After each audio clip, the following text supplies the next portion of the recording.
ఓం నమో నారాయణాయ. శ్రీ సమర్థ సద్గురు సాయినాథుని వచనామృతములు. 85వ సూత్రము. సత్య మార్గానికి నడవడానికి 9 విధానాలున్నాయి అని చెప్తున్నారు బాబా ఇక్కడ. ఆ 9 విధానాలు ఏవి అంటే అందులో మొదటిది వినడము. వినడము అన్నది నిశ్శబ్ద స్వరాన్ని వినడానికి దారితీస్తుందట. ఈ శూన్యంలో నిశ్శబ్ద స్వరాన్ని వినడానికి దారితీస్తుంది. ఆ నిశ్శబ్ద స్వరము ఓం అన్నది. మనం నిశ్శబ్దంలో వినడానికి ప్రయత్నించినప్పుడు ఆ నిశ్శబ్దంలో ఓంకారాన్ని వినవచ్చును అంటున్నారు బాబా ఇక్కడ. ఈ ఓంకారాన్ని నిశ్శబ్దంగా వినడం వల్ల అది మనము సత్య మార్గంలో నడవడానికి సహకరిస్తుంది అని చెప్తున్నారు. రెండవది భక్తి పారవస్యంలో గానం చేయండి అంటున్నారు. అటువంటి పారవస్య గానంలో మన శ్వాస ఆ గానంలో కలిసిపోతుంది, అనగా మన శ్వాస కూడా గానమవుతుంది అంటున్నారు బాబా ఇక్కడ. మూడవది మన లోపల అనగా అంతరాత్మయందు మరియు మనం ఎదుటివారిని ఎవరైనా చూచిన్ను అందరిలోనూ అంతటా భగవంతుడే నిండి ఉన్నాడని భావించాలి అంటున్నారు మూడవ సూత్రంగా. నాలుగవది చుట్టూ ఉన్న ప్రాణులకు జీవులకు సేవ చేయము. ఐదవది మన సంప్రదాయాలను ఆచారాలను పాటించుచు ఆరాధనను కొనసాగించుము. మరియు ప్రకృతి యొక్క నమూనాలు అంటే ప్రకృతి ఏ విధంగా మనల్ని నడుచుకోమని సూచించిందో ఆ విధంగా ఆ క్రమంలో నడుచుకోనము అని చెప్తున్నారు.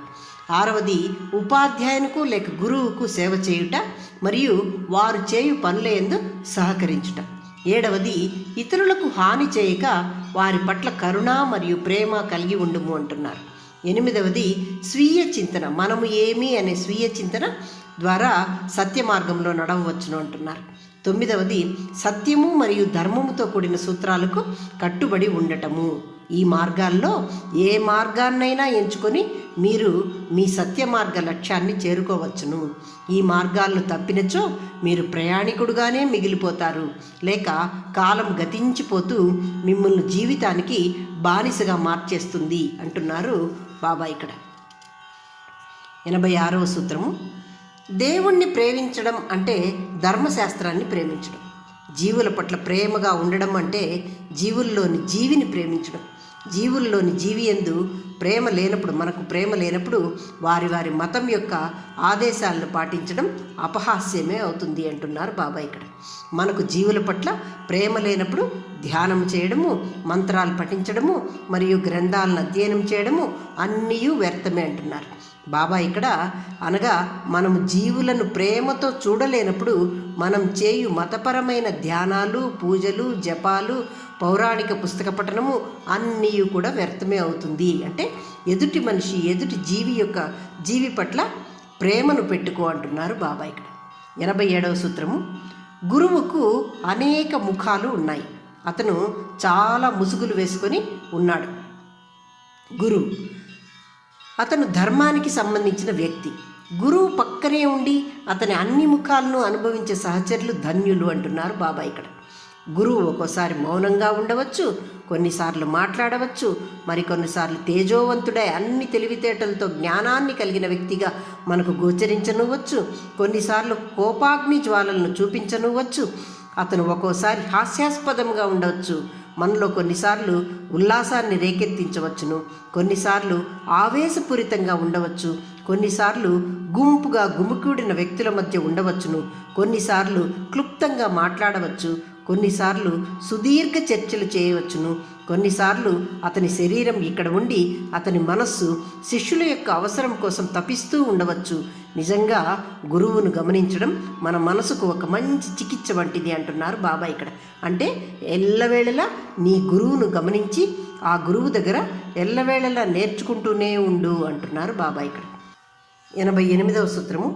ఆత్మ అన్నది నిశ్చయంగా ప్రకృతి యొక్క గుణాలకు అతీతమైనది. ఆత్మ అనేది ఈ ప్రకృతికి లోబడదు, అతీతంగా ఉంటుంది. కానీ ఎప్పుడైతే ప్రకృతి యొక్క 3 గుణాలైన జడత్వము, చైతన్యము మరియు సమతుల్యత అన్నవి ఆత్మ నుండి తమ శక్తిని తీసుకొని జీవన ప్రవాహాన్ని నిర్వహిస్తాయి. మానవుడు ఆ జీవన ప్రవాహాన్ని, ప్రాణి అనేవాడు ఈ జీవన ప్రవాహాన్ని నిర్వహిస్తాడు.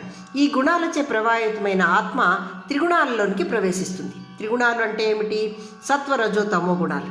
ఎప్పుడైతే మన ఆత్మ అతీతమైంది కానీ ఎప్పుడైతే ఈ జీవితం ప్రకృతి ఈ ఆకర్షణ అనేది వచ్చిందో, వ్యామోహము అనేది వచ్చిందో, మనం త్రిగుణాలలో పడిపోతాం. సత్వరజో తమో గుణాలందు పడిపోయి ఆకర్షింపబడి మన జీవన నాటకము లేక జీవిత పోరాటము మొదలైపోతుంది. అక్కడ ఈ త్రిగుణాలకు కట్టుబడ్డాక ఈ నాటక పోరాటము దిగజారిపోతుంది. అంటే మనము కిందికి వెళ్ళిపోతూ ఉంటాం. దీంట్లో ఎప్పుడైతే ఆత్మ ఈ త్రిగుణాలకు అతీతంగా సత్వగుణాన్ని మాత్రమే పెంచుకొని కదులుతుందో అప్పుడు ఈ జీవన నాటకము ఆనందమయమవుతుంది.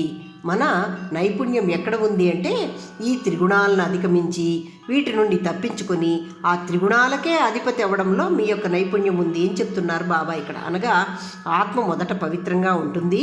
ఎప్పుడైతే భూమిపైకి పడి త్రిగుణాలతో కలుస్తుందో జీవితం కష్టాలు, సుఖాలు, వ్యామోహము అనేవి ఏర్పడతాయి. ఈ త్రిగుణాలను ఎప్పుడైతే అధిగమిస్తాడో జీవి ప్రాకులాడతాడో, దానికోసం త్రిగుణాలను అధిగమించుటకు ఎప్పుడైతే ప్రాకులాడతాడో అతను ఆ త్రిగుణాలకే అధ్యక్షుడై ఈ జీవిత జైలు నుండి బయటపడతాడు లేక విముక్తి పొందుతాడు అంటున్నారు బాబా ఇక్కడ.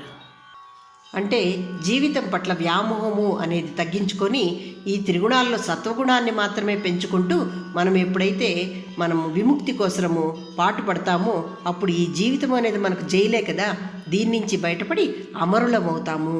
దానికోసం పాకులాడండి చెప్తున్నారు బాబా ఇక్కడ. ఓం నమో నారాయణాయ.